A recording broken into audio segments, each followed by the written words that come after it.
يجعل لكم فرقانا.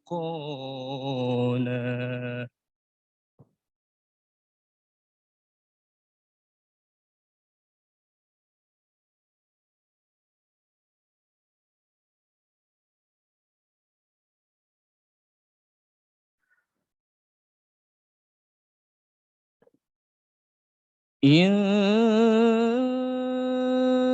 تتقوا الله يجعل لكم فرقانا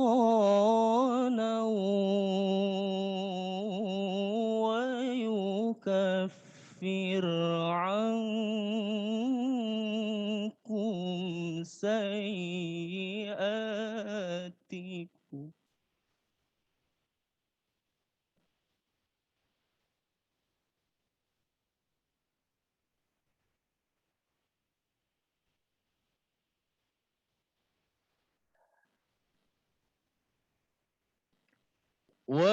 ويكفر عنكم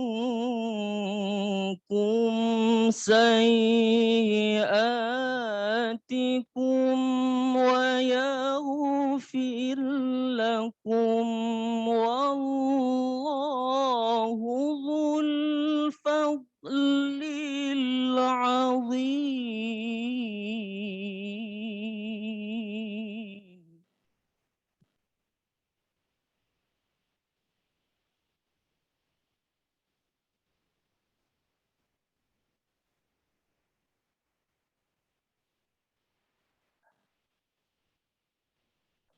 وإذ يمكر بك الذين كفروا ليثبتوك أو يقتلوك أو يخرجوك.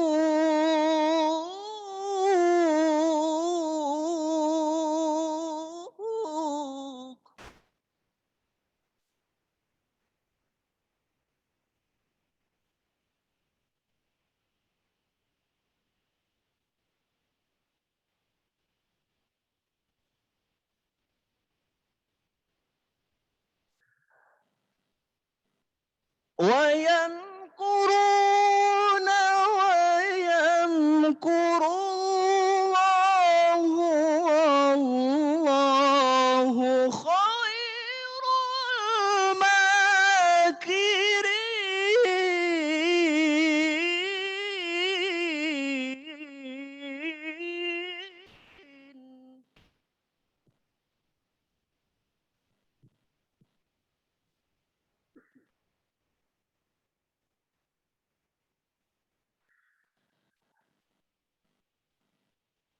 وإذا تتلى عليهم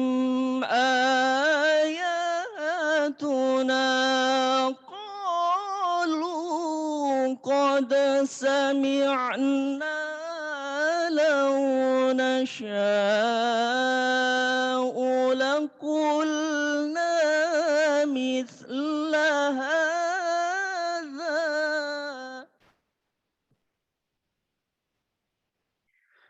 إن هذا إلا أساطير الأولين.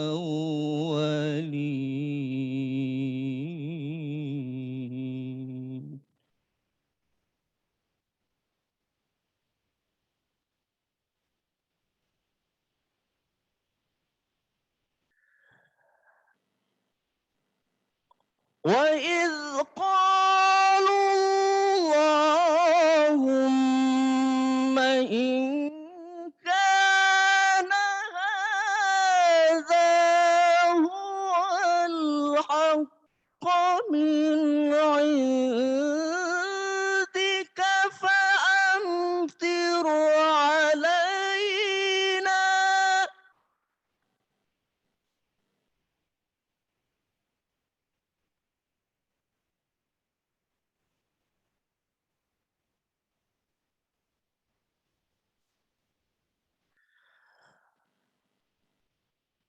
فأمطر علينا حجارة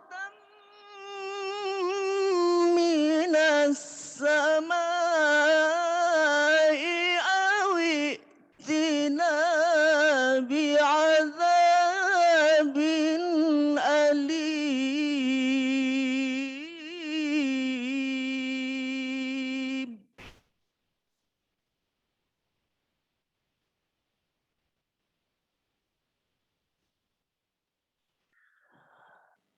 وما كان الله ليعذبهم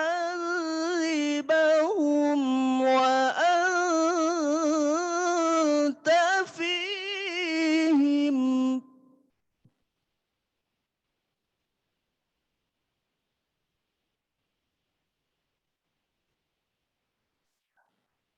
وما كان الله معذبهم وهم يستغفرون.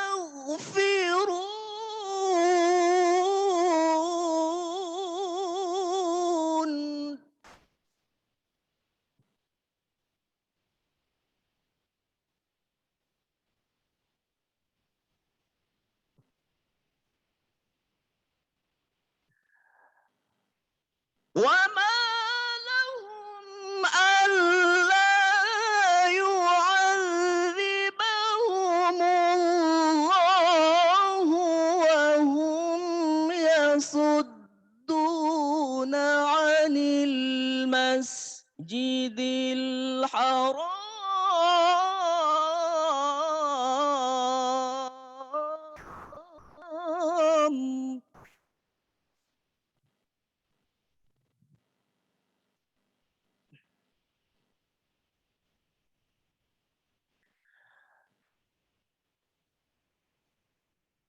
وما كانوا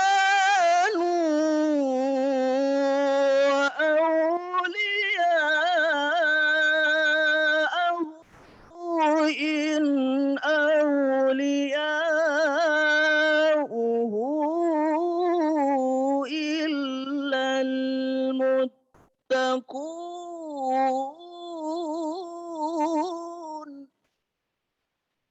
إن أولياؤه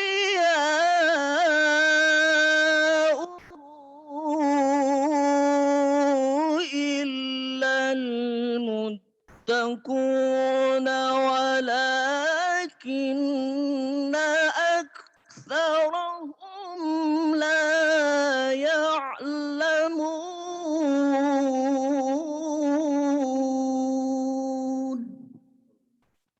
صدق الله العظيم.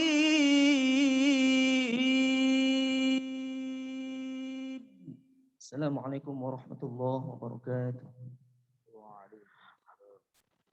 اللهم صل على محمد يا رب صل عليه وسلم. اللهم صل على محمد يا رب صل عليه وسلم. اللهم صل على محمد يا رب صل عليه وسلم.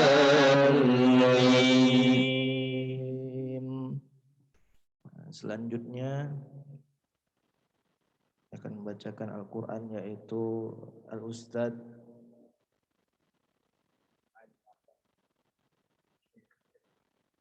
Abangda Rizky Rokan, Sarjana Kesehatan Masyarakat. Beliau merupakan qori terbaik 1 pada MTQ Mahasiswa Nasional di Malang. Kepada Abangda dipersilakan.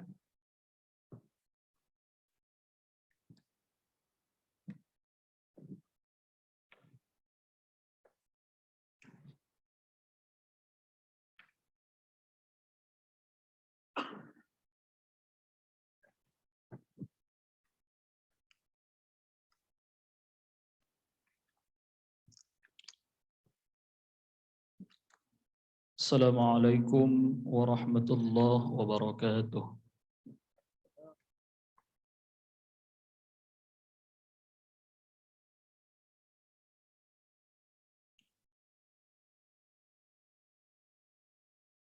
أعوذ بالله من الشيطان الرجيم.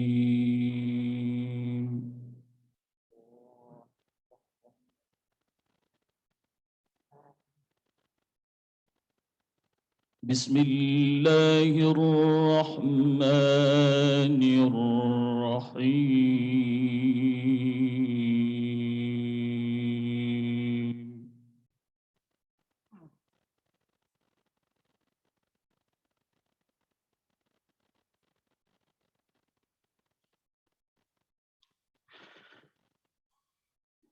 إن هذا القرآن يهدي للتي هي أقوم.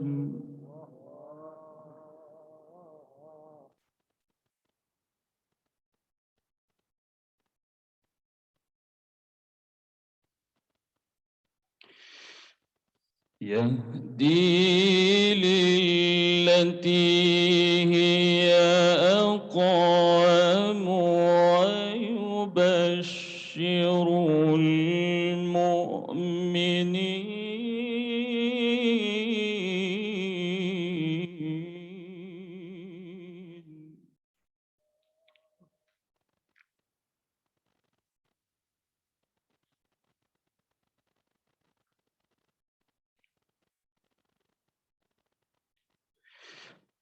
ويبشر المؤمنين الذين يعملون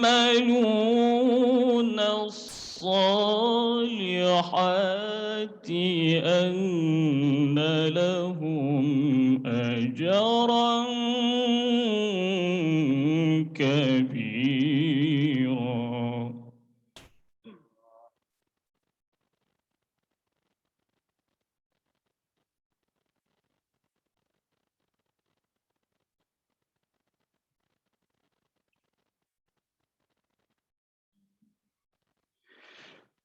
وأن الذين لا يؤمنون بالآخرة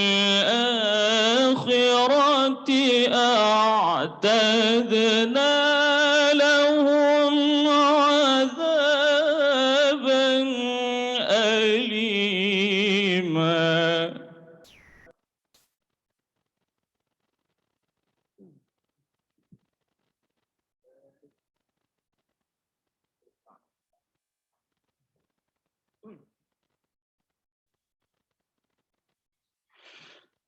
ويدعو الإنسان بالشر دعاءه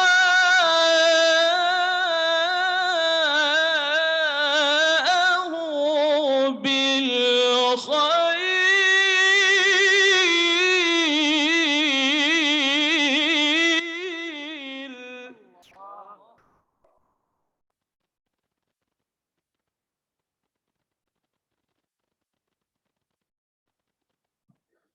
وكان الإنسان عجولا.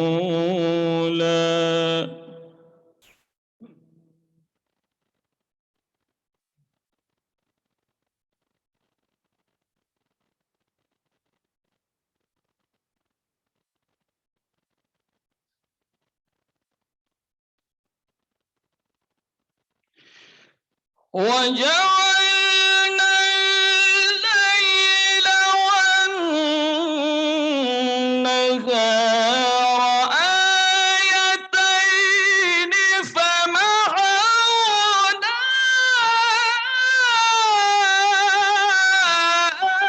آية الليل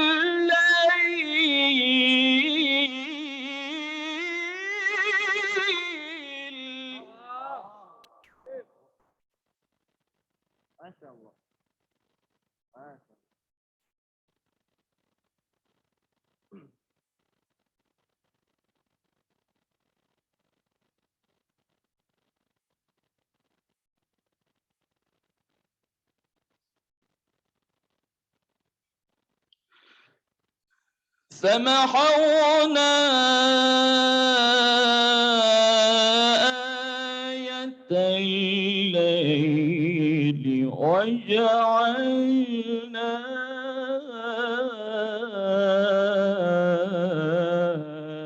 آية النهار مبصرة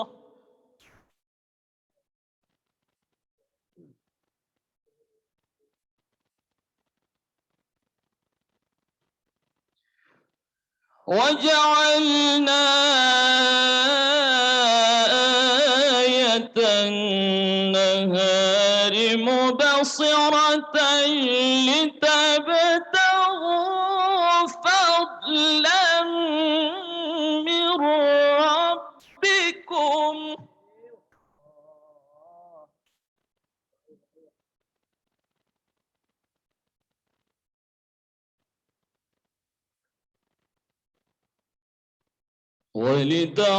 ولتعلموا عدد السنين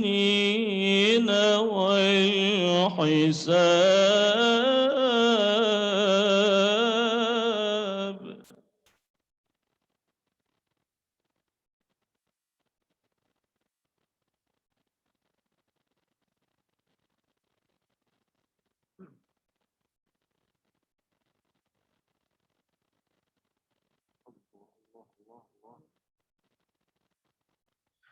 وكل شيء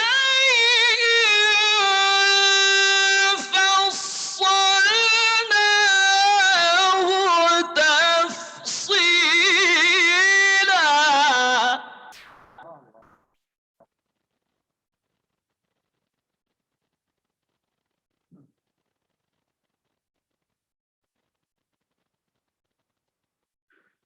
وكل إنسان ألزمناه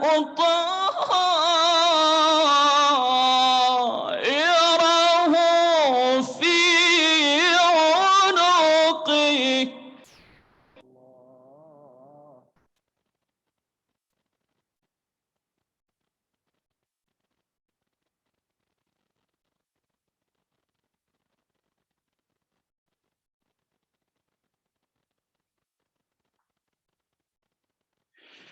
ونخرج له يوم القيامة كتابا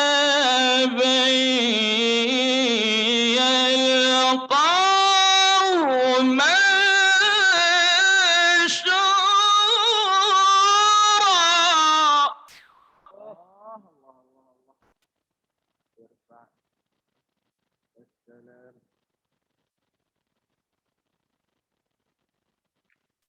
اقرأ كتابك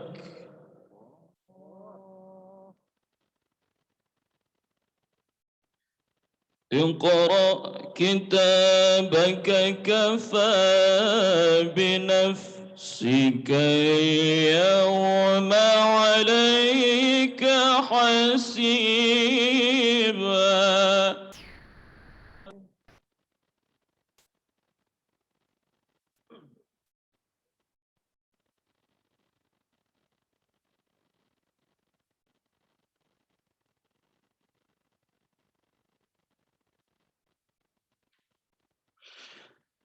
اقرأ كتابك كفى بنفسك اليوم عليك حسيبا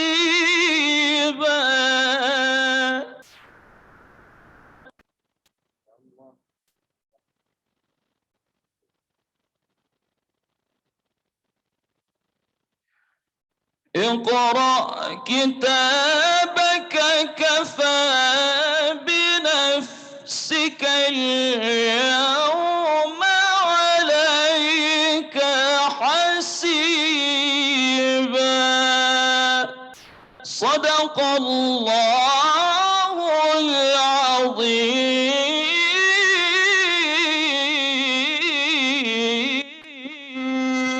العظيم Assalamualaikum warahmatullahi wabarakatuh. اللهم صل على محمد يا رب صل عليه وسلم اللهم صل على محمد يا رب صل عليه وسلم اللهم صل على محمد يا رب صل عليه وسلم الرب صل عليه وسلم. Selanjutnya saya akan membacakan Al-Quran, yaitu Syarifuddin Siregar. Beliau merupakan mahasiswa USU Fakultas Kedokteran Gigi Stambo 2019. Kepada Syarif dipersilakan. Nurul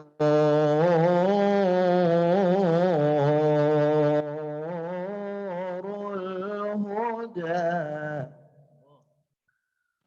Nurul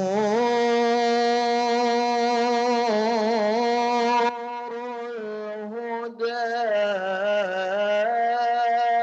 wafana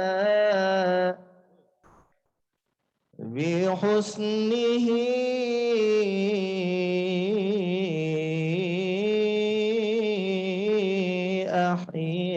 أحيانا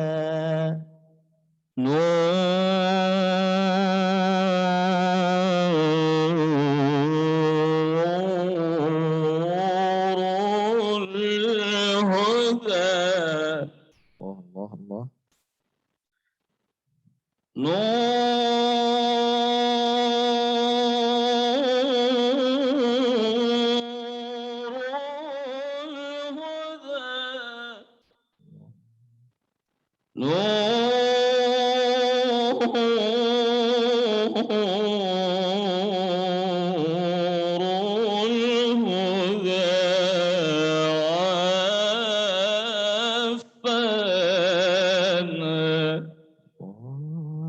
بحسنه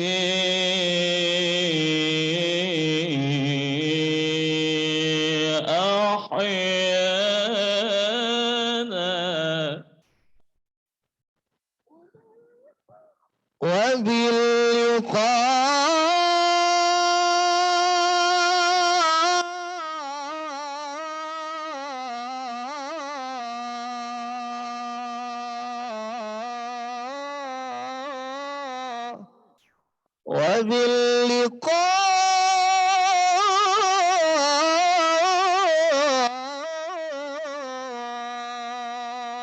وباللقاء حيانا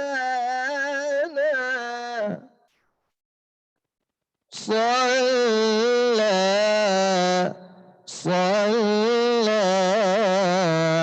عليه مولانا نور الهدى وفانا بحسنه أحيانا نور الهدى وفانا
السلام عليكم ورحمة الله وبركاته.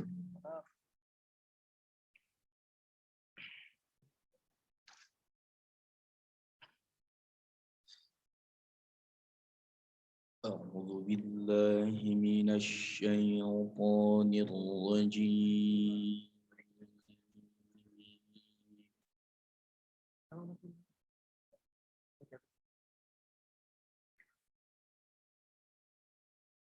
بسم الله الرحمن الرحيم.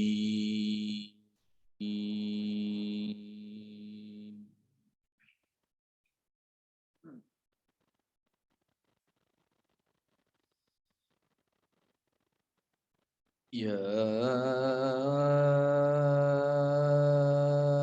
أيها الذين آمنوا لا تأكلوا الربا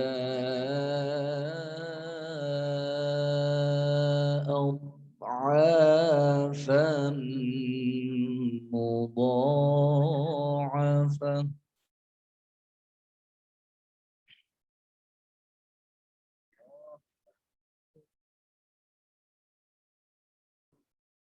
أضعافا مضاعفة واتقوا الله لعلكم تفلحون.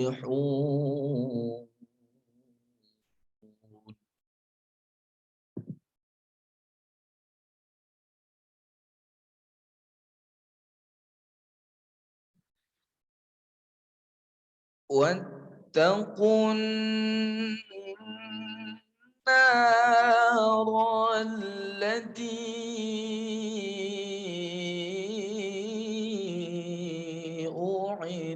أعدت للكافرين.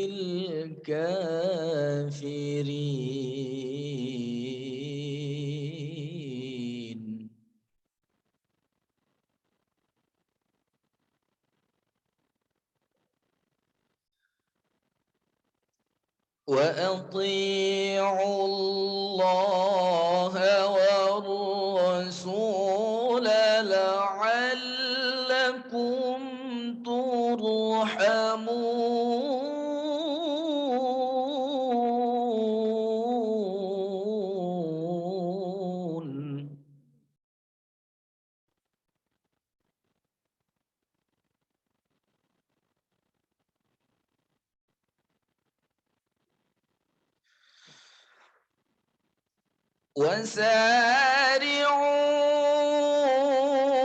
وسارعوا إلى مغفرة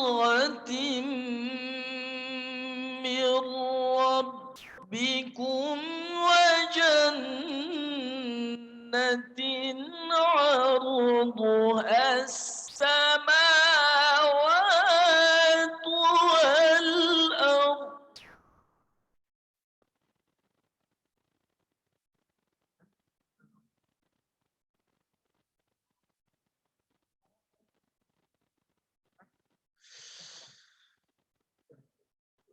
وجنة عرضها السماوات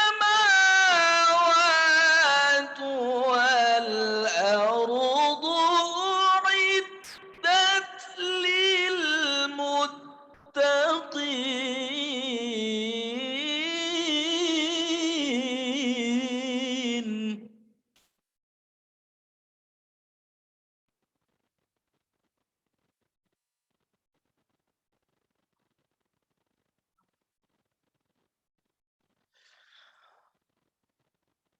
الذين ينفقون في السراء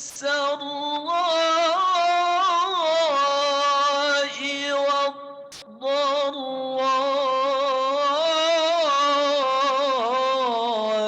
والكاظمين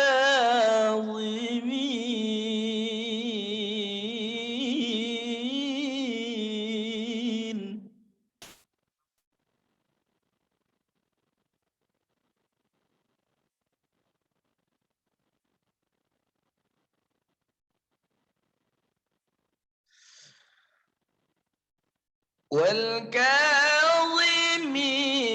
الغيظ والعافين عن الناس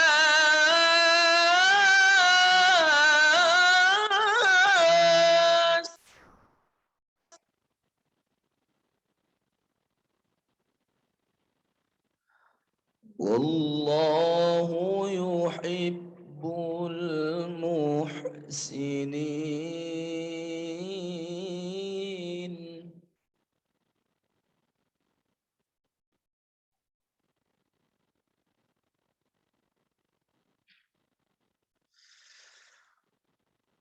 والذين إذا فعلوا فاحشة أو ظلموا أنفسهم ذكروا الله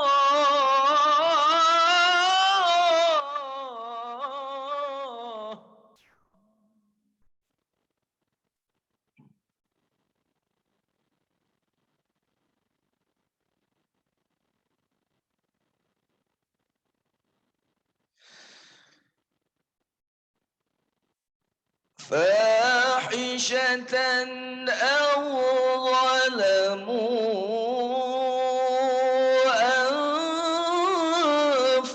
أنفسهم ذكروا الله فاستغفروا لذنوبهم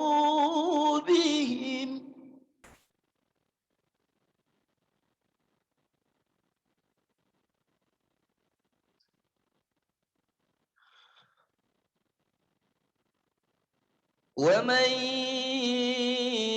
يغفر الذنوب إلا الله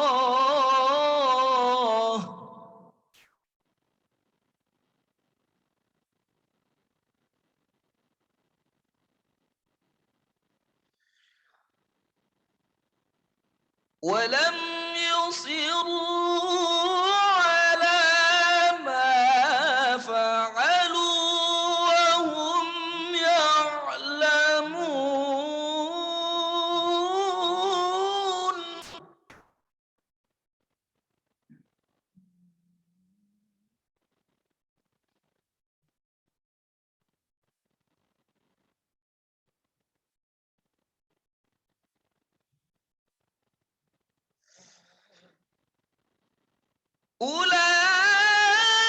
أولئك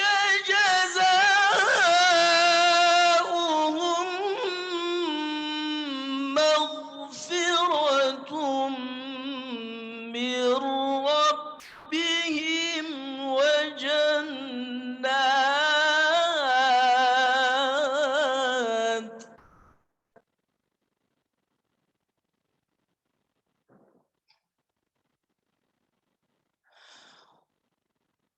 وجنات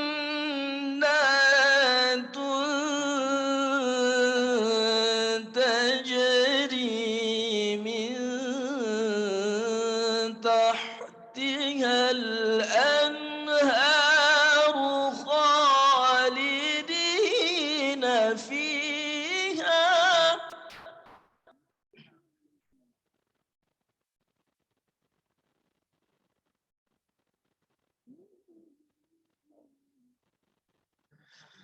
ونعم أجر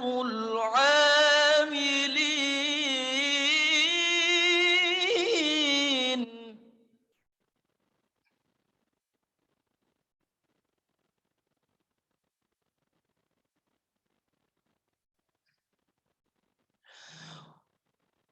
ونعم أجر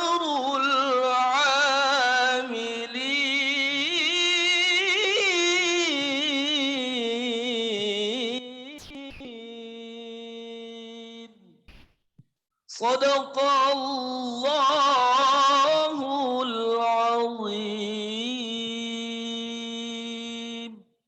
السلام عليكم ورحمة الله وبركاته.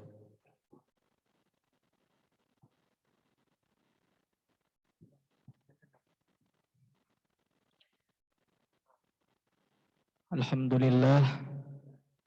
Sekian dari Bang Syarifuddin ya. Selanjutnya untuk pembaca pamungkas kita pada sore yang berbahagia ini ada Al-Ustaz Hasbi Farizi, insyaallah ST ya. Kepada Al-Ustaz kami persilakan.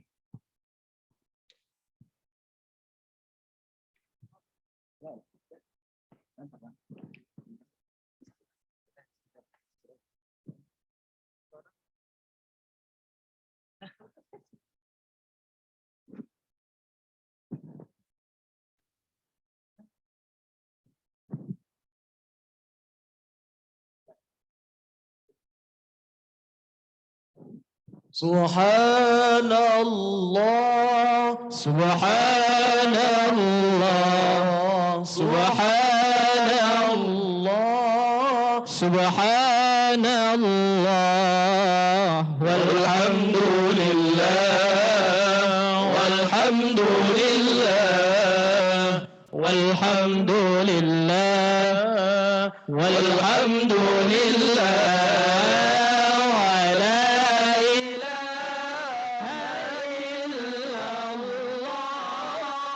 والله أكبر ولا إله إلا الله والله أكبر ولا حول ولا قوة ولا حول ولا قوة إلا بالله العلي العظيم.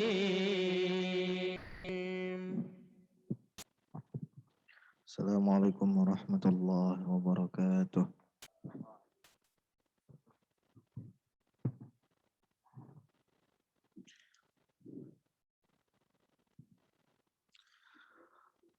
أعوذ بالله من الشيطان الرجيم.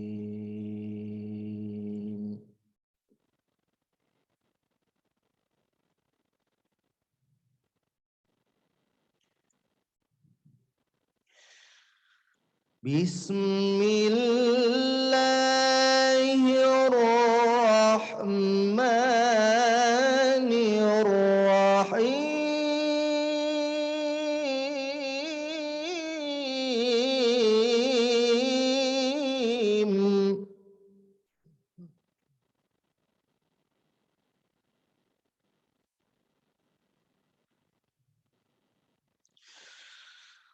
لو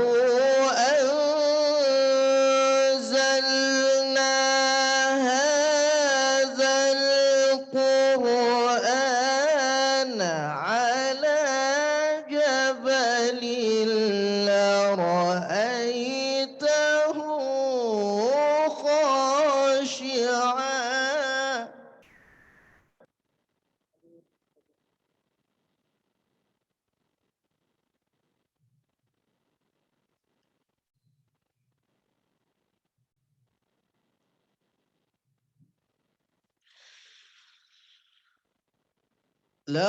لرأيته خاشعا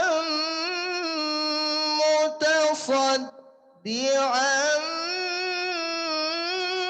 من خشية الله.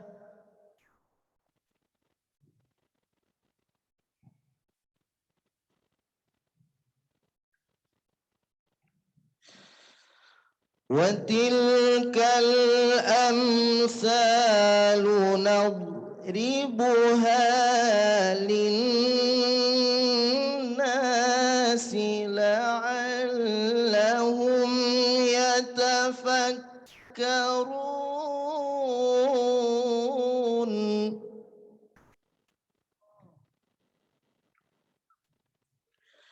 هو الله الذي لا إله إلا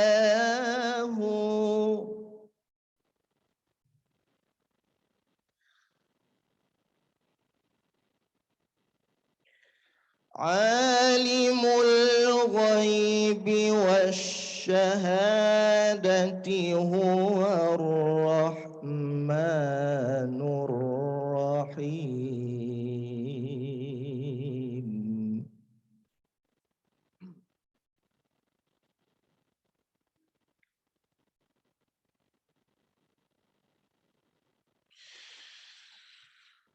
هو الله الذي لا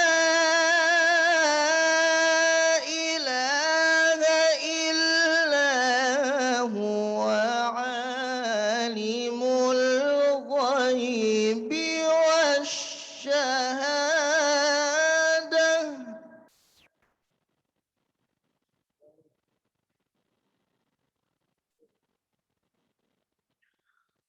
هو الرحمن الرحيم.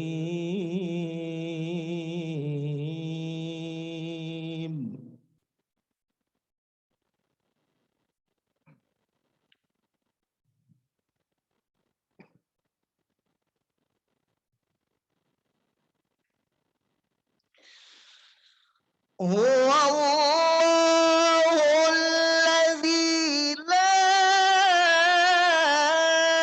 إله إلا هو الملك القدوس السلام المؤمن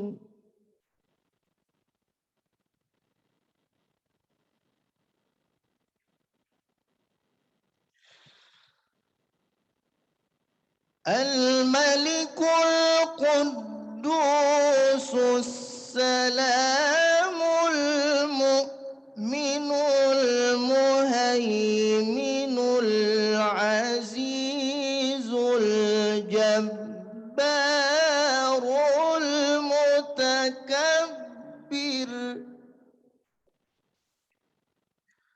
سبحان الله عما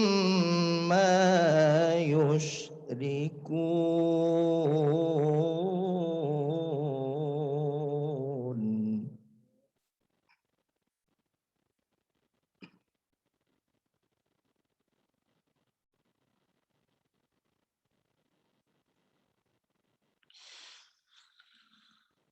هو الله الخالق البارئ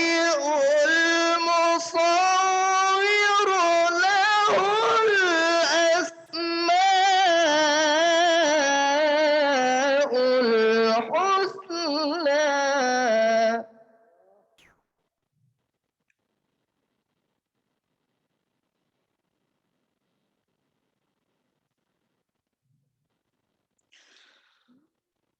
هو الله الخالق البارئ المصور له الأسماء الحسنى.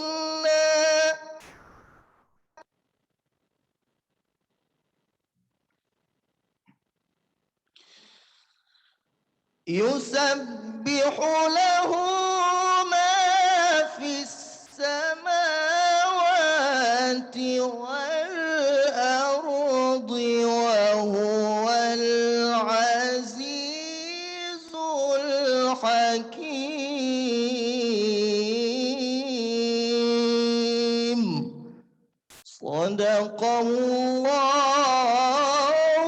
العظيم. السلام عليكم ورحمة الله وبركاته. الحمد لله والشكر لله. الحمد لله والشكر لله. أزكى صلاتي وسلامي لرسول الله.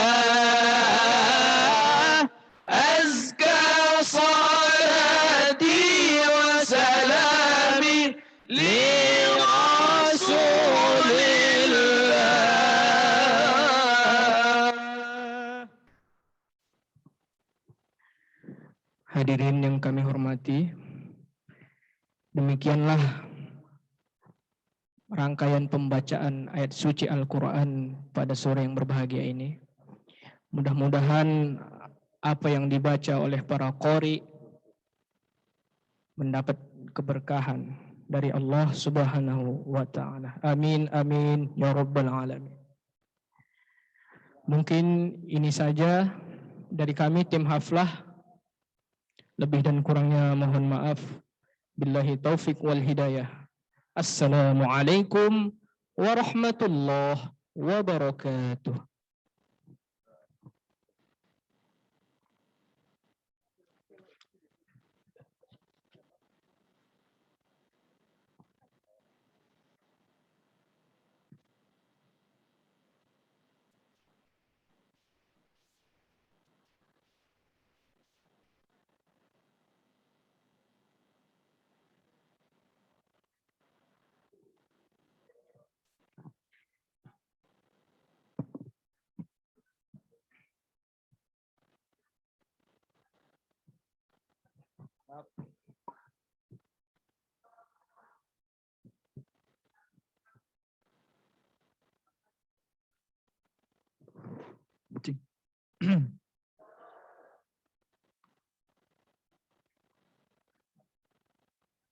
Alhamdulillahirabbil alamin. Telah kita dengarkan bersama lantunan kalam ilahi dari Majelis Lembaga Pengembangan Tilawatil Quran Universitas Sumatera Utara. Semoga kita semua mendapat syafaatnya di yaumil akhir nanti. Amin, amin, ya rabbal alamin. Selanjutnya hadirin sekalian, untuk mendapatkan keberkahan dan ridho dari Allah Subhanahu wa Ta'ala, mari bersama-sama kita berdoa yang akan dipimpin oleh Rafli Ihsan. Kepada Rafli kami persilahkan.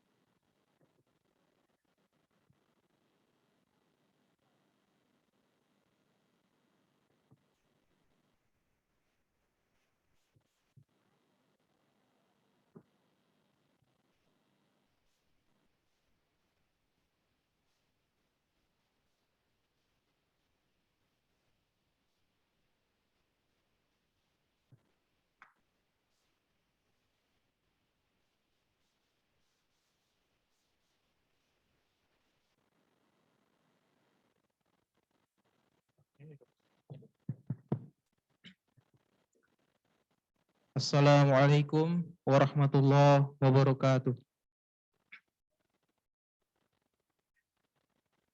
Astaghfirullahalazim.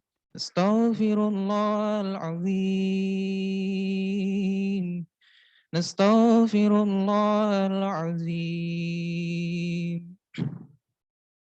Na'udzu billahi minasy syaithanir rajim. Bismillahirrahmanirrahim. Alhamdulillahi rabbil alamin. Wassalatu wassalamu ala asyrafil anbiya'i wal mursalin. وعلى آله وأصحابه أجمعين.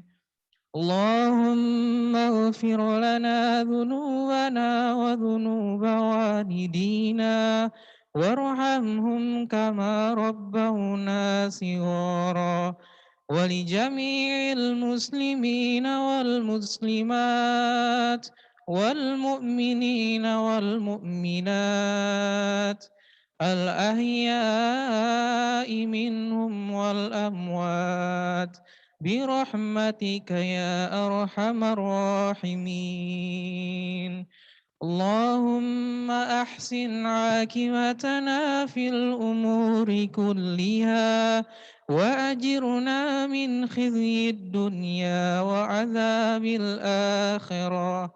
اللهم لا سهل إلا ما جعلته سهلا وأنت تجعل الحزن إذا شئت سهلا فسهل أمورنا يا الله أمور الدنيا والآخرة ربنا لا تزغ قلوبنا بعد إذ هديتنا وهب لنا من لدنك رحمة إنك أنت الوهاب ربنا آتنا في الدنيا حسنة وفي الآخرة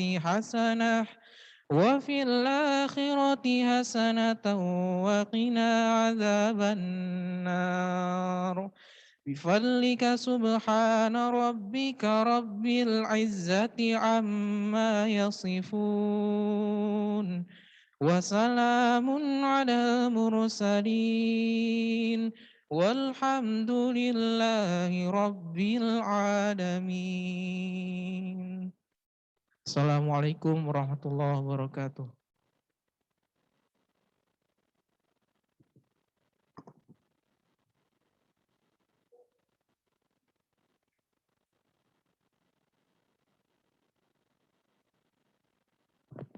Terima kasih kepada Saudara Rafli yang sudah membacakan doa kepada kita semua. Dengan harapan semoga maksud dapat terwujud, semoga pinta dapat terlaksana, semoga tujuan dapat tercapai, semoga doa diijabah oleh Allah Subhanahu wa taala. Amin ya rabbal alamin. Hadirin yang kami muliakan, demikianlah rangkaian acara pembukaan Musabaqah Tilawatil Quran mahasiswa ke-9 tahun 2021 di lingkungan Universitas Sumatera Utara. Dan selanjutnya, mari bersama-sama kita akan mengikuti webinar Lembaga Pengembangan Tilawatil Quran Universitas Sumatera Utara yang akan dilaksanakan pada 10 menit ke depan. Kami selaku Master of Ceremony mohon pamit undur diri. Terima kasih. Wabillahi taufik wal hidayah. Wassalamualaikum warahmatullahi wabarakatuh.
Cek sarung, seru.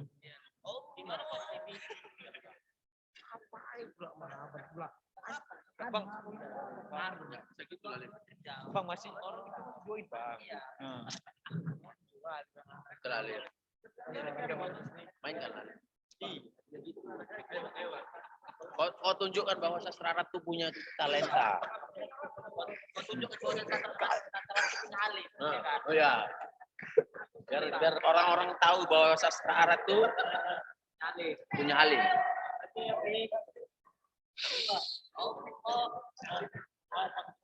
Allahumma salli wa sallim wa barik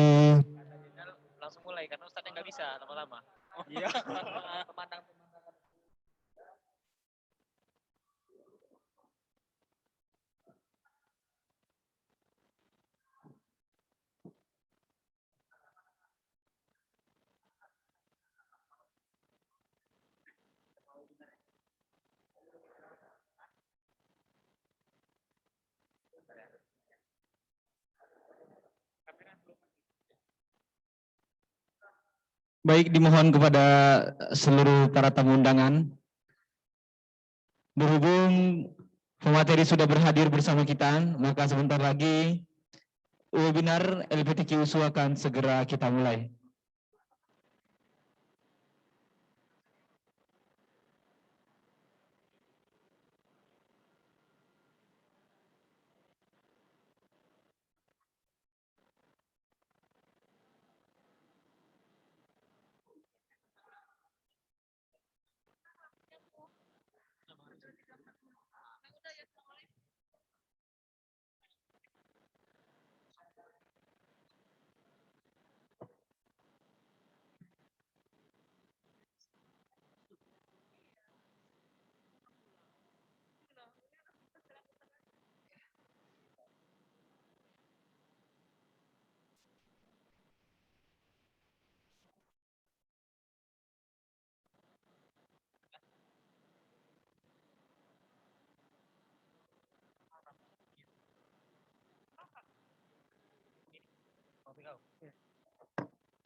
Wait. Jadi sekarang ini ya. Iya, ini mau ngerjain belum? Maksudnya? Tuh. Materinya. Laptopnya. Sabar.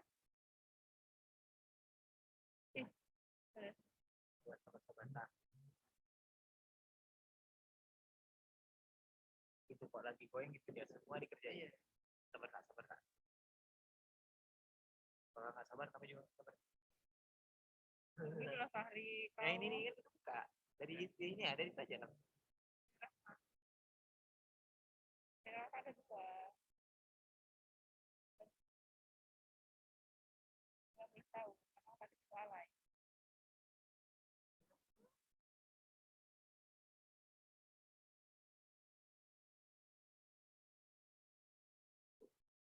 Yes.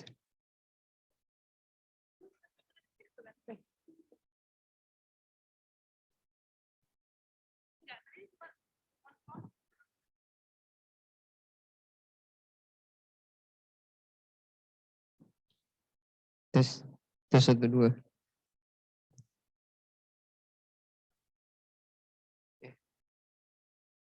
Udah.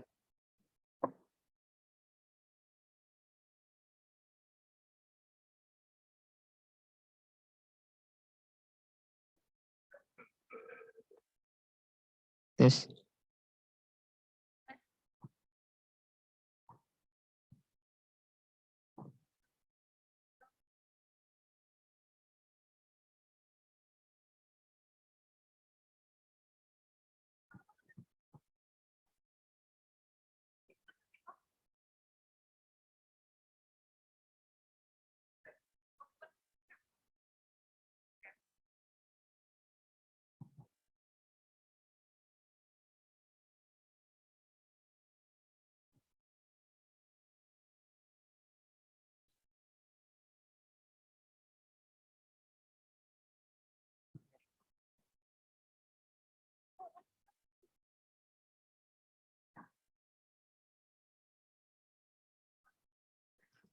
Tes 1 2.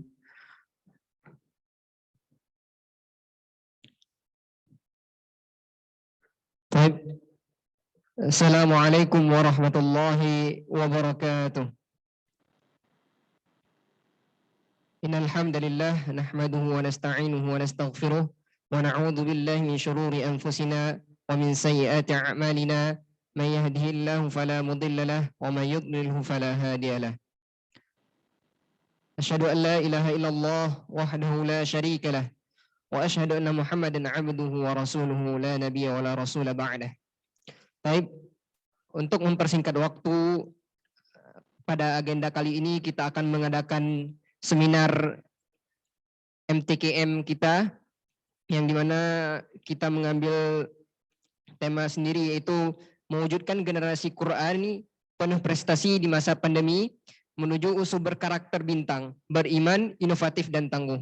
Yang dimana pada kali ini kita akan menghadirkan seorang ustadz atau pemateri kita yang bernama Akhina Ahmad Sa'ad Muayyad. Beliau adalah sarjana teknik elektro dari ITS Surabaya. Ustadz Sa'ad sendiri merupakan juara 3 MHQ 30 Juz MTQ MN Unsiah atau Universitas Syakwala pada tahun 2019, dan beliau juga pernah menjuarai juara 2 tafsir Al-Quran, yaitu tafsir Arab di Banten pada tahun 2020. Dan beliau juga pernah mewakili kafilah Aceh untuk mewakili di STQ pada tahun 2020. Mungkin untuk mempersingkat waktu, langsung saja kita berikan kesempatan untuk Al-Ustadz Ahmad Sa'ad Muayyad. Kepada Al-Ustadz, waktu dan tempat kami persilahkan.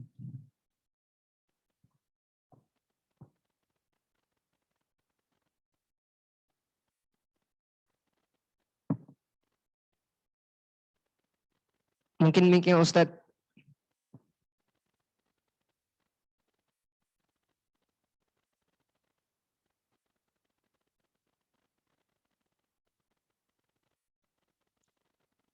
Mungkin operator bisa menyalakan.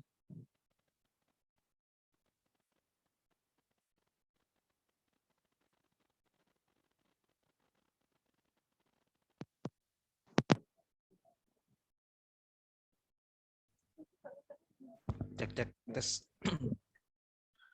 Suara saya apa terdengar?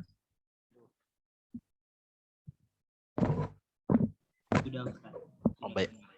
Bismillahirrahmanirrahim. Assalamualaikum warahmatullahi wabarakatuh. Nahmaduhu wa nasta'inuhu wa nastaghfiruh wa na'udzu billahi min syururi anfusina wa min sayyiati a'malina. May yahdihillahu fala mudilla lahu wa may yudlilhu fala hadiya lahu. Asyhadu an la ilaha illallah wa asyhadu anna Muhammadan 'abduhu wa rasuluh. Lan nabiyya wa rasula ba'dah. Amma ba'd. Sebelumnya terima kasih untuk kepanitiaan dari USU yang telah memberikan saya kesempatan untuk melakukan sedikit sharing-sharing dengan tema mewujudkan generasi Quran penuh prestasi di masa pandemi menuju USU berkarakter bintang, beriman, inovatif dan tangguh. Sebelumnya kembali saya mohon maaf karena pada sore hari ini saya hanya dapat bergabung dengan teman-teman hanya dalam waktu yang singkat karena posisi saya sekarang sedang di Surabaya dan waktu maghribnya itu 17.20-an. Jadi mungkin kita akan melaksanakan sesi ini sekitar 25-an menit atau mungkin sampai 30 menit. Jadi mungkin saya akan berbicara sekitar 20 menitan, kemudian akan dilanjutkan dengan sesi tanya jawab. Baik. Baik, bismillahirrahmanirrahim. Teman-teman semua, akhina fillah. Sebagai mahasiswa, ini kan teman-teman di sini mahasiswa semua dan saya merupakan mantan mahasiswa ya. Baru-baru ini selesai menjalankan kehidupan saya sebagai mahasiswa, baru di wisuda. Baik. Bagaimana mewujudkan generasi Qur'ani penuh prestasi di masa pandemi menuju USU berkarakter? Sebagai mahasiswa universitas, kadangkala ada pikiran-pikiran yang timbul ketika kita berbicara masalah Al-Qur'an. Nah, apa bisa kita fokus atau menyibukkan diri dengan Al-Quran sementara kita masih berkuliah? Apakah nanti tugas-tugas kuliahnya bakal keteteran? Apakah nanti tugas-tugas kuliahnya bakal kesulitan untuk kita selesaikan?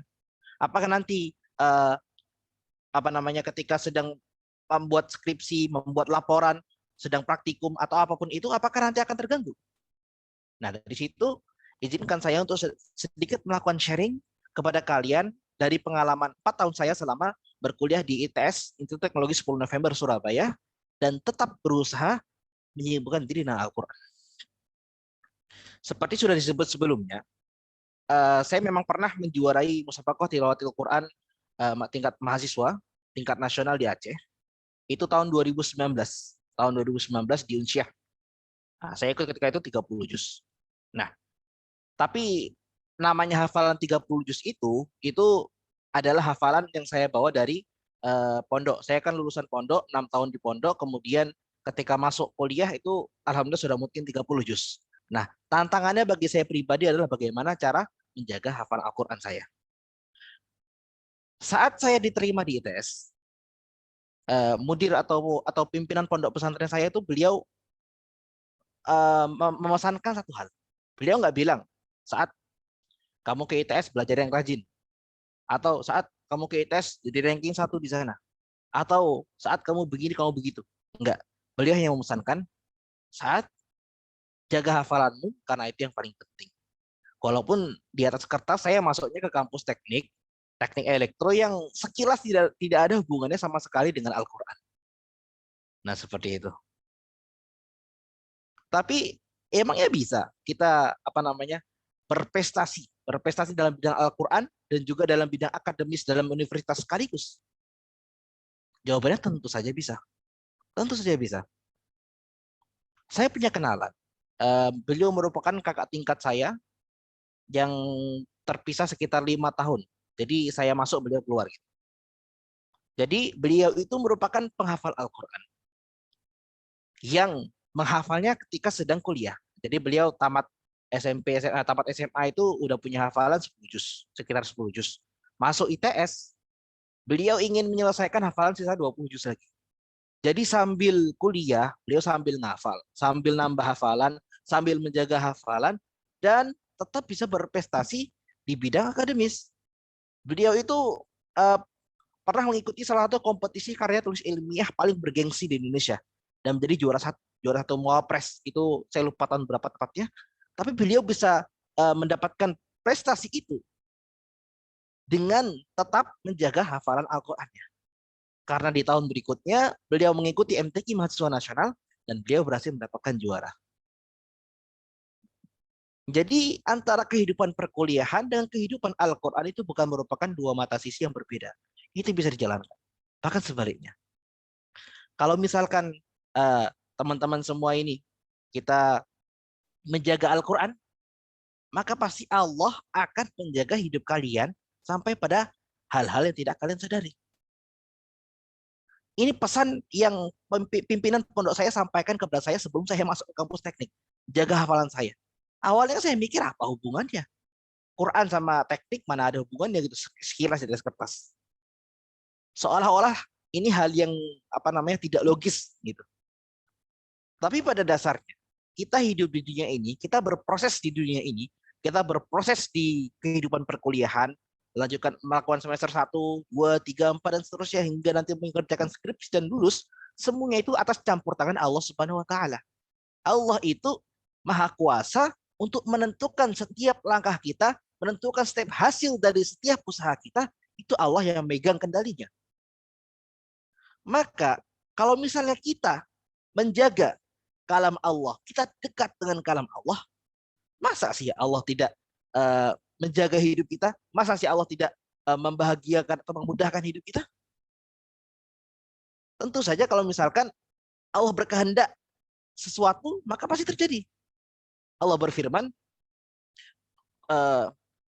kalau Allah berfirman dalam Al-Quran yang artinya itu, kalau misalkan Allah itu ingin menyelamatkan satu orang, maka walaupun seluruh jin dan manusia itu bersekutu untuk membinasakan orang itu, maka nggak bakal terjadi. Karena Allah berkehendak untuk menyelamatkan orang tersebut. Sebaliknya, kalau misalkan seluruh jin dan manusia dari seluruh era dikumpulkan, kemudian berupaya untuk melindungi satu orang, tapi Allah ingin orang itu binasa, maka pasti orang itu binasa. Nah, seperti itu. Jadi kita menjaga Al-Quran itu bukanlah suatu kerugian. Malah sebaliknya itu bakal sangat membantu dan memberkahkan waktu kalian. Allah berfirman dalam Al-Quran surah Muhammad. A'udzu billahi minasyaitonir rajim. Bismillahirrahmanirrahim. Ya ayyuhalladzina amanu in tansurullaha yansurkum wa yuthabbit aqdamakum. Wahai orang-orang beriman, in tansurullah, bila kamu menolong Allah atau menolong agama Allah, yang surku maka Allah akan menolong kalian. Wa yuthabbit aqdamakum, dan memudahkan langkah-langkah kalian. Ini janji dari Allah Subhanahu wa taala. Allah berkali-kali berkata di dalam Al-Quran, berfirman di dalam Al-Quran, wa innaka la tukhliful mi'ad, innallaha la yukhliful mi'ad. Allah itu tidak mungkin mengingkari janji. Allah itu maha benar. Allah itu tak mungkin bohong. Maka ketika Allah sudah berfirman dengan sangat jelas, maka pasti dan pasti itu akan terjadi. Bila kita menolong Allah, bila kita menolong agama Allah, bila kita memberikan waktu kita untuk Allah, untuk agama Allah, dalam hal ini termasuk menjaga kalamullah atau menyibukkan diri dengan kalamullah itu Al-Quran, maka pasti dan pasti Allah tidak akan meninggalkan kita. Saya ingin sedikit sharing tentang pengalaman saya di ITS. Jadi awalnya itu kan saya sempat merasa sedikit skeptis dengan saya yang alumni pondok biasa, di mana teman-teman saya itu dari sejak SMA mereka sudah belajar programming, belajar coding, belajar cara bikin aplikasi, cara bikin program-program dan sebagainya. Dan saya nggak belajar sama sekali. Karena memang secara akreditasi ketika itu SMA di pondok saya itu memang tidak terlalu menonjol di bidang sains dan teknologi. Mereka lebih menonjol di bidang Al-Quranan, agama dan sebagainya. Makanya banyak dari teman-teman saya itu yang melanjutkan studinya ke bidang-bidang agama, misal ke UIN, ke Al-Azhar, ada juga yang ke Madinah dan lain sebagainya. Tapi saya karena emang dari dulu tertarik dengan namanya sains dan teknologi, saya ingin menjadi mahasiswa teknik, saya ingin belajar teknik dan saya masuk ke ITS. Nah, pas semester 1 itu saya merasa, waduh ini saya alumni pondok ini kayaknya nggak bisa apa-apa ini.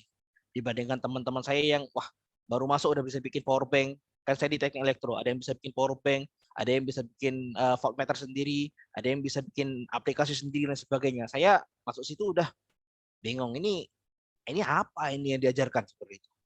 Habis itu saya mikir, ya udah kalau gitu fokus di ini aja dah, fokus di pelajaran aja. Ngajinya nanti dulu. Akhirnya waktu itu saya tiap hari belajar, tiap hari itu menyisihkan waktu 1-2 jam tuh buat belajar. Dengan makan dengan waktunya itu terganti dengan waktu ngaji. Biasanya kan saya ngaji malam itu biasanya ngaji sekitar 1-2 jam. Nah, itu saya ganti ke pelajaran untuk belajar materi-materi yang kemungkinan besok dipelajari, kemungkinan nanti bakal disoal ketika di ujian dan sebagainya. Itu berlanjut terus selama 1 semester. Itu ketika semester 1 itu saya ngerasa kayak kemampuan saya rata-rata, walaupun saya udah berusaha mati-matian gitu belajar ini itu, keluar nilainya juga ya rata-rata. Saya itu dari 140 anak di angkatan saya peringkat ke 70 di pas tengah-tengah. Maka saya bilang rata-rata 70-an gitu. Nah, gara-gara hafalan saya kurang, karena saya kurang ngajinya, otomatis kan hafalan saya jadi tidak sekuat dulu. Nggak kayak dulu. Nah, jadinya pas semester 2 saya mikir, aduh, ini saya udah 6 tahun mengusahakan untuk jaga hafalan. Saya udah 6 tahun berusaha ngafal satu ayat demi satu ayat, satu huruf demi satu huruf, nyari yang ayat mirip ini juz berapa, udah bertahun-tahun saya usahakan itu sampai 6 tahun. Masa gara-gara nilai sedikit aja mau dikorbankan. Akhirnya udah, saya di semester 2 saya mikir ya udahlah nggak usah belajar. Jadi saya hapus waktu belajar yang biasa saya pakai di malam, tiap hari saya belajar mandiri saya ganti dengan mengulang hafalan. Sedangkan konsekuensinya adalah saya fokus belajar ketika di kelas saja. Di kelas saja. Jadi pas di kelas itu saya fokus dengerin dosen, kalau paham nggak paham tulis dulu nanti dipahamin. Pokoknya gimana cara semua materi yang disampaikan sama dosen itu dipahami, begitu dosen keluar saya udah paham semuanya, itu targetnya ketika itu. Sehingga di luar waktu kuliah bisa saya pakai buat ngaji. Jadi saya praktekkan. Awalnya merasa sulit, kemudian saya praktekkan, saya ngaji satu hari 1 juz, naikkan 2 juz, Kadang-kadang bisa sampai 3 juz sehari sambil kuliah. Kemudian di kelas, anehnya, ini aneh bin ajaib. Logikanya kan waktu belajar saya berkurang. Saya makin nggak paham seharusnya. Tapi ini enggak. Misalkan saya masuk kelas, saya itu selalu duduk paling depan. Karena saya paham saya latar belakang yang kurang, saya paham saya ini masih butuh banyak pelajaran, maka saya berusaha duduk paling depan. Jadi lebih gampang buat memahami materi dan lain sebagainya, itu buat saya pribadi. Jadi saya duduk depan, buka buku, dengarkan dosen dari awal sampai akhir, itu catat semuanya.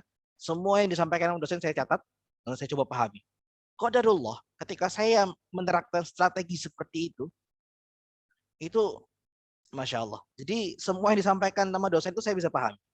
Awalnya pas di semester 1 ketika UTS dan UAS itu, saya ngerjakan ujian. Itu selalu habis waktu. Dan saya nggak selesai mengerjakan. Misalkan ada 4-5 soal, waktunya sekitar 1,5 hingga 2 jam itu kadang 4,5 selesai, atau 3 atau 4 itu selesainya, akhirnya dikumpulkan seadanya. Itu ketika semester 1. Semester 2, saya coba ngerjakan, karena waktu itu saya emang fokusnya ngaji, fokus buat Quran. Kuliah juga fokus, tapi ketika di kelas. Dan ketika besok ada kuis atau besok ada ujian, dan ketika ada tugas itu baru saya pakai waktu di luar kuliah untuk mengerjakan tugas. Nah ketika itu, pas teman-teman saya sedang asyik belajar itu kan. Jadi saya kan pondoknya di Aceh, dan banyak teman-teman saya akrabnya itu di kampus dengan teman-teman dari Aceh. Nah, teman-teman daerah. Jadi teman-teman Aceh itu pas masa-masa ujian semester 2 itu sering ngumpul di satu kamar gitu. Saya di asrama mahasiswa, dan ada salah satu kamar dijadikan base camp-nya itu orang Aceh. Jadi saya tidur di situ, ngumpul di situ, belajar di situ. Nah, cuman saya punya peraturan, saya bikin peraturan sendiri. Saya cuma boleh belajar itu di waktu malam. Jadi misalkan ujiannya besok pagi, malam saya belajar. Sorenya itu nggak dipakai buat belajar. Kalau ada kosong berarti buat ngaji. Itu saya bikin aturan sendiri. Dan subuhnya itu wajib buat ngaji. Jadi ketika saya bangun subuh, habis salat subuh, saya ngaji sekitar 1 juz sampai 2 juz, ya sampai terbit matahari kira-kira, sampai isyraq, kemudian balik ke kamar. Misalkan ujiannya itu pagi, maka saya bakal buka-buka sedikit sebelum berangkat, kemudian berangkat. Akhirnya ketika di kelas, ketika ada ujian, udah.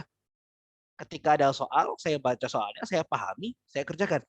Yang bisa saya kerjakan, yang nggak bisa saya ngarang-ngarang dikit. Tapi qadarullah sebagian besar bisa. Dan itu Masya Allah. Logikanya kan saya udah mengorbankan waktu belajar saya itu kan. Seharusnya nilai saya turun. Tapi ini enggak. Nyatanya saya yang sebelumnya itu selalu keluar kelas pas ujian itu selalu keluarnya paling terakhir, gara-gara kehabisan waktu. Pas semester 2 itu selalu keluarnya paling pertama. Bukan berarti bisa ya. Saya soalnya punya kebiasaan buruk, jangan ditiru. Ketika saya ngerjakan secepat mungkin. Kalau begitu selesai, saya langsung kumpulin. Karena malas untuk ngecek lagi. Itu jangan ditiru kalau gitu.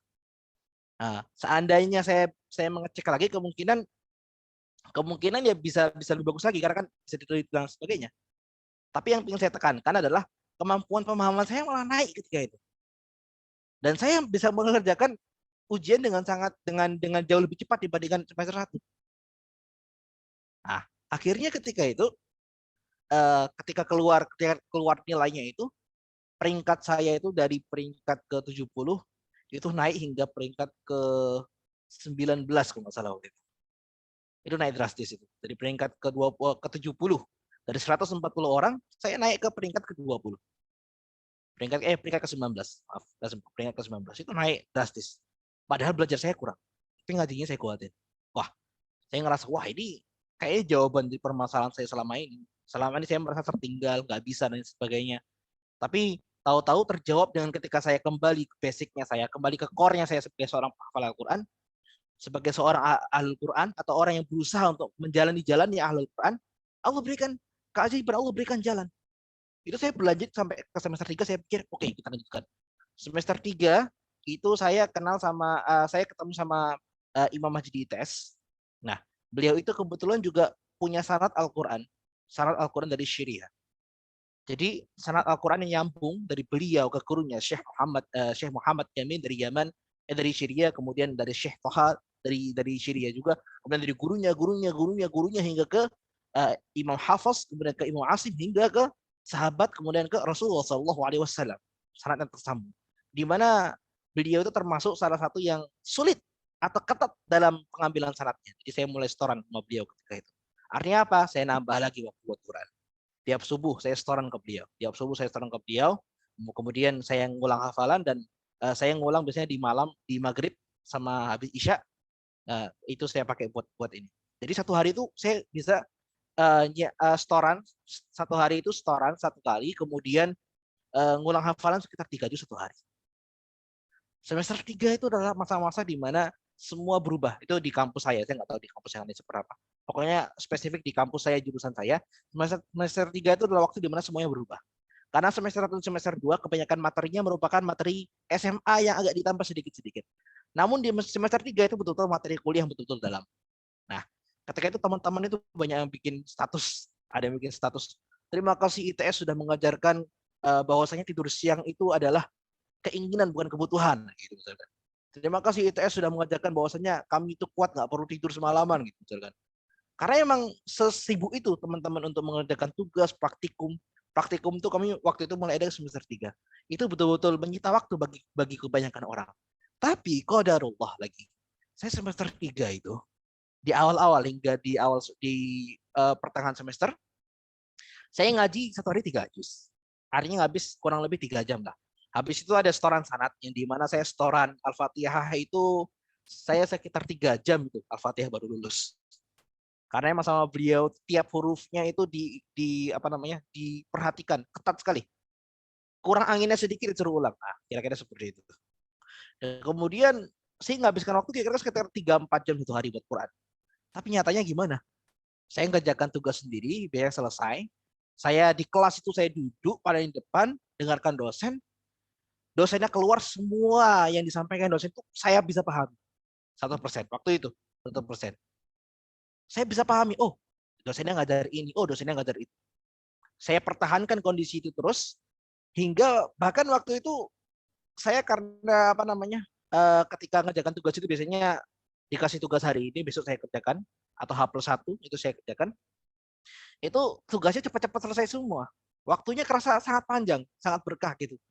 Waktu itu saya di semester 3 itu di siang hari, di mana teman-teman mengeluhkan nggak ada waktu buat tidur siang, habis buat tugas praktikum, laporan dan sebagainya. Saya waktu itu ngerasa ini tugas sudah selesai, laporan sudah selesai, target murajaah juga sudah selesai.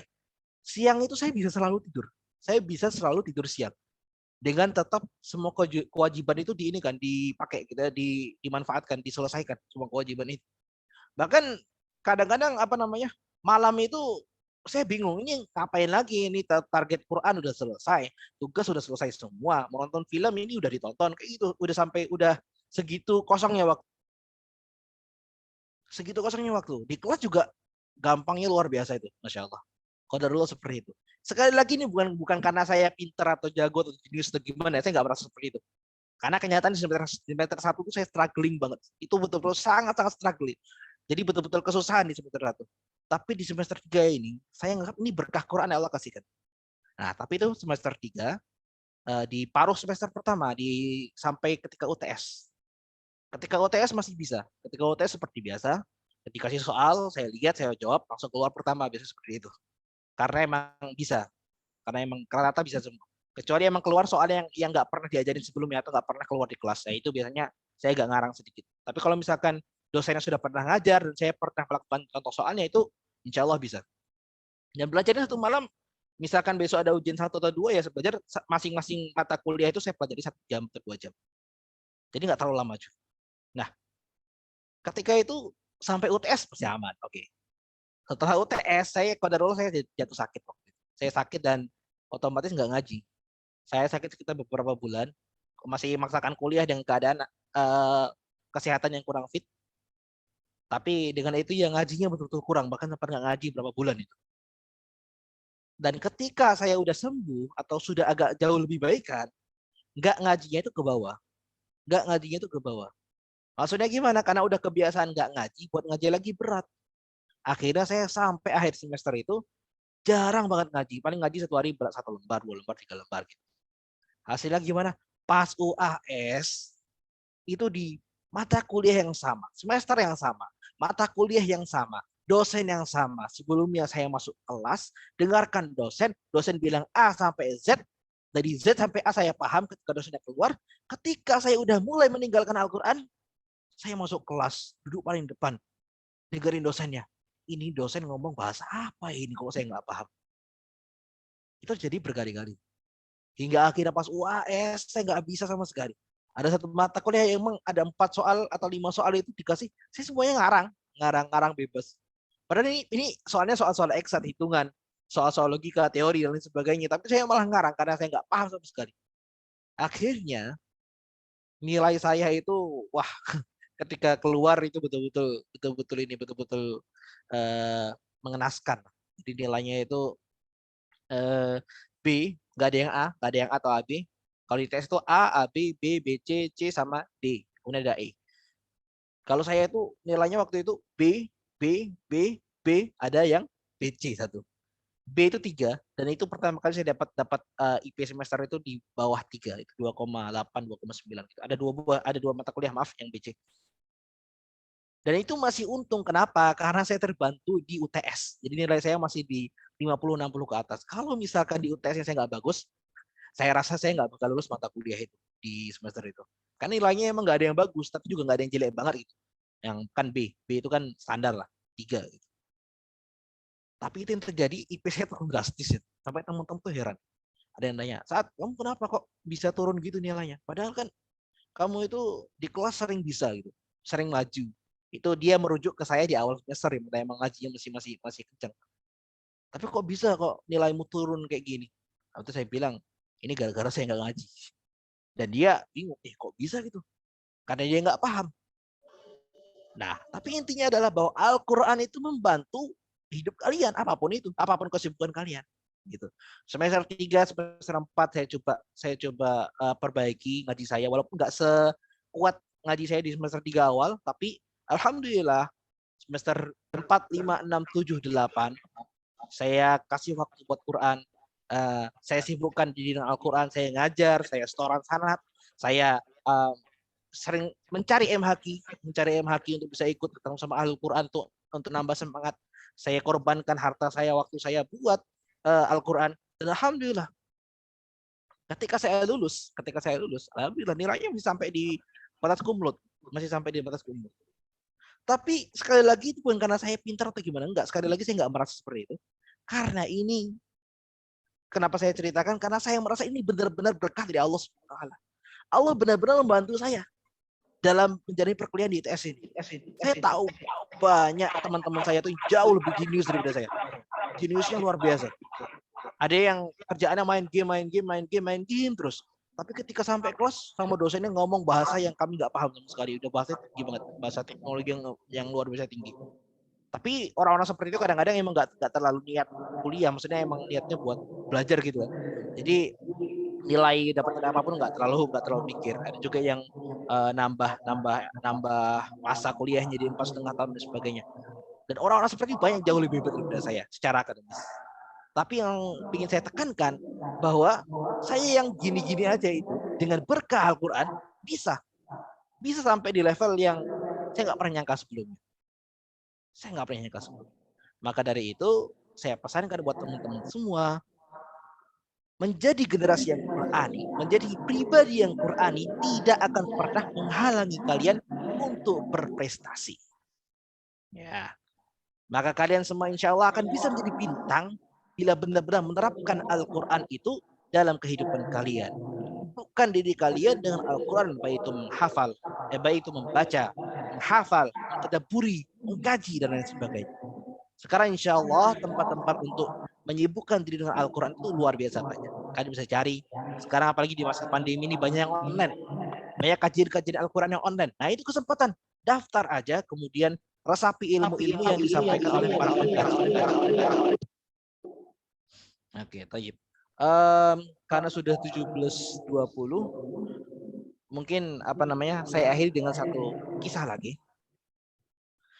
Jadi teman saya ada yang kuliah di Brunei dan ada kenalan salah satu profesor di sana. Profesor itu merupakan seorang akademisi, ya namanya juga profesor kan. Yang tentu juga ada penelitian-penelitian yang banyak. Kemudian beliau juga bisnismen. Usahanya udah besar, internasional skalanya. Kemudian beliau juga seorang penghafal Al-Quran. Tapi beliau tuh bilang, saya ini misalkan target murojaah nggak tercapai, pasti ada aja masalah. Kalau nggak di bisnis saya, di kuliah saya, di penelitian saya. Tapi ketika saya lancar, saya selesaikan target murojaah harian saya, semua urusan dimudahkan oleh Allah SWT. Penelitian saya lancar, kuliah di akademi saya di kampus lancar, dan juga bisnis saya juga lancar, malah keuntungannya berlimpah. Masya Allah. Barakallahu fikum. Mungkin hanya ini bisa yang bisa saya sampaikan pada kesempatan kali ini. Mohon maaf karena memang waktunya agak terlalu singkat. Mungkin habis ini kita lanjutkan ke sesi tanya jawab. Untuk panitia apa ada sesi tanya jawab?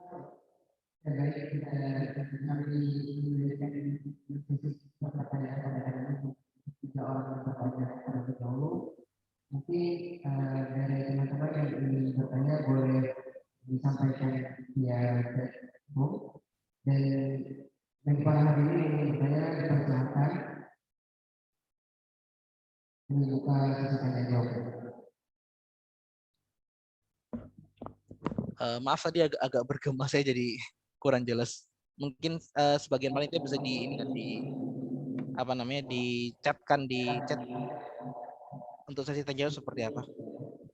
Agak bergema suara. Dari kami memberikan pertanyaan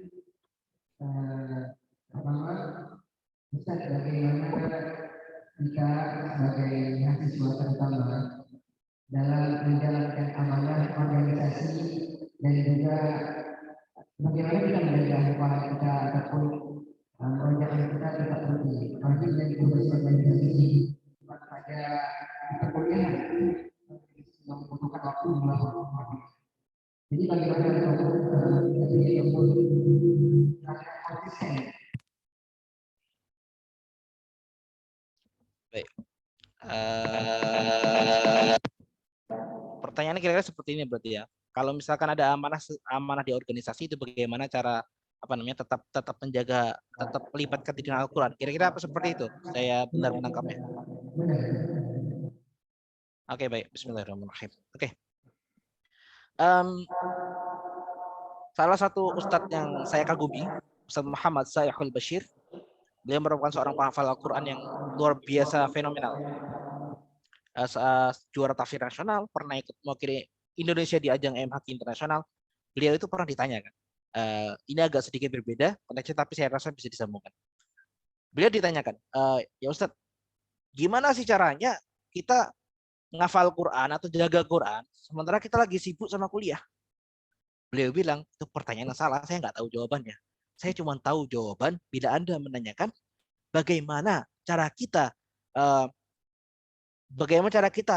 menyelesaikan tugas kuliah sementara kita sibuk dengan Al-Quran. Sementara kita merupakan seorang sibuk dengan Al-Quran. Nah, hal pertama yang dilakukan adalah prioritasnya itu diubah. Kita perlu mengubah prioritas, mengubah sudut pandang kita. Jadi memang organisasi penting.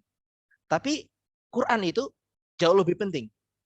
Karena kan kita nggak dituntut untuk ngaji selama 24 jam juga gitu. Tergantung status kalian juga. Misalkan penghafal Al-Quran tentu butuh untuk murojaah, mungkin 1-2 juz, 1 juz, 2 juz, 3 juz 1 hari. Seperti itu. Nah, kalau misalkan kita lagi ada amanah organisasi, itu selalu sempatkan waktu buat Al-Quran. Misal subuh. Subuh itu gimana caranya harus dipakai buat Al-Quran. Kenapa? Karena sejauh yang saya tahu ya, namanya organisasi itu nggak pernah pakai waktu ba'da subuh. Itu sejauh yang saya tahu. Waktu subuh itu pasti kosong. Dari kegiatan-kegiatan organisasi, akademis, dan lain sebagainya. Hampir selalu kosong. Nah, itu manfaatkan. Kemudian berikan waktu-waktu yang lain. Biasanya agak kosong tuh habis maghrib. Karena habis maghrib ke Isya itu sedikit. Dan biasanya kalaupun ada kegiatan yang motong Isya, saya biasanya izin untuk gabungnya habis Isya. Dan sehingga maghrib ke Isya itu bisa dipakai juga. Kalau masih susah juga, ya gunakan waktu-waktu sempit yang bisa kalian temukan. Misalkan, jeda di antara 2 kuliah. Saya biasanya tuh kadang-kadang ngaji di kelas sambil nunggu dosen. Karena kan dosen itu nggak langsung habis satu masuk, kemudian masuk yang kedua. Kalau kita bicara kuliah offline, masa dosen keluar kelas, kita biasanya tuh ada jeda sekitar 5-15 menit atau bahkan 20-30 juga bisa, 30 menit juga bisa sampai dosen kedua masuk dan mengajar kita. Itu waktu-waktu senggang di antara dua mata kuliah, waktu-waktu kosong di antara dua kesibukan, waktu-waktu istirahat dan sebagainya, itu bisa dimanfaatkan. Kalau misalkan nggak bisa buat menghafal, bacalah minimal. Membiasakan diri dengan kegiatan Al-Quran. Kalau nggak bisa juga membaca, ya biasakan mendengarkan Al-Quran. Kalian misalkan dengarkan Al-Quran ketika sambil di depan laptop, kalian dengarkan Al-Quran, fokus dengan Al-Quran dan lain sebagainya. Banyak bisa dilakukan sebetulnya. Manfaatkan sekecil-kecilnya kesempatan yang ada. Ketika ada kesempatan walaupun sangat kecil, itu manfaatkan aja. Manfaatkan pasti bisa. Kalau saya juga biasanya itu ngajinya ketika lagi naik motor. Jadi saya tinggal di masjid, dari masjid ke kampus itu ketika naik sepeda motor atau naik kereta itu saya biasanya sambil murojaah, sambil baca Al-Quran dan lain sebagainya. Kalau nggak bisa ya biasanya sambil dengerin Al-Quran gitu. Itu mungkin apa bisa menjawab pertanyaan tadi?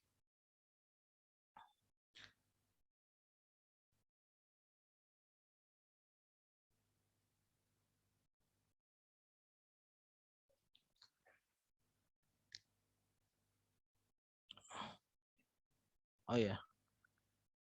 Mungkin untuk pertanyaannya satu saja Pak boleh, karena di sini sudah 27 dan 1 menit lagi di sini bakal azan maghrib. Soalnya saya sekarang posisinya sedang di masjid. Jadi agak sulit untuk nanti ketika azan kalau dilanjutkan.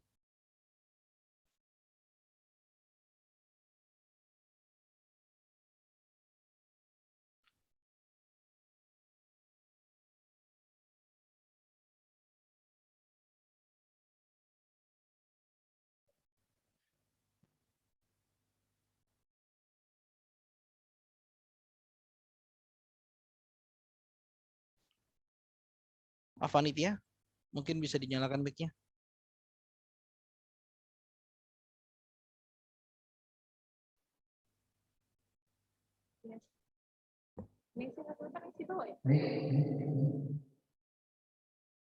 Oh, soalnya tethering pakai situ. Ya, dia. Assalamualaikum. Coba ya. Masuk di Surabaya. Mungkin kita cukupkan pada pertemuan kali ini. Pentingnya kita sebagai siswa, kita itu menyediakan waktu bukan pada waktunya, tapi waktu itu buat kita. Jadi pada kesempatan kali ini kami ucapkan kepada Ustaz memberikan waktu kesempatan, meskipun ada kendala teknis yang menyebabkan beberapa hal yang membuat kita istilahnya tidak terhubung langsung, dan juga kebetulan ini juga kendala dari beberapa hal, sehingga kami mohon maaf sebesar-besarnya dari panitia. Demikian yang dapat kami sampaikan. Jazakallah kepada Ustaz Ahmad Muhammad. Kemudian kurang kami mohon maaf. Wabillahi taufiq wal hidayah. Wassalamualaikum warahmatullahi wabarakatuh. Waalaikumsalam. Jazakumullah khair, barakallahu fikum. Assalamualaikum warahmatullahi wabarakatuh. Waalaikumsalam. Baik, saya izin lift dulu ya karena sudah mau azan di sini. Iya, boleh. Baik. Baik, kepada seluruh peserta MTQ itu dipersilakan Sampai di sini. Enggak ada. Dari Ngapain ada? kami ada. Assalamualaikum warahmatullahi wabarakatuh. Waalaikumsalam.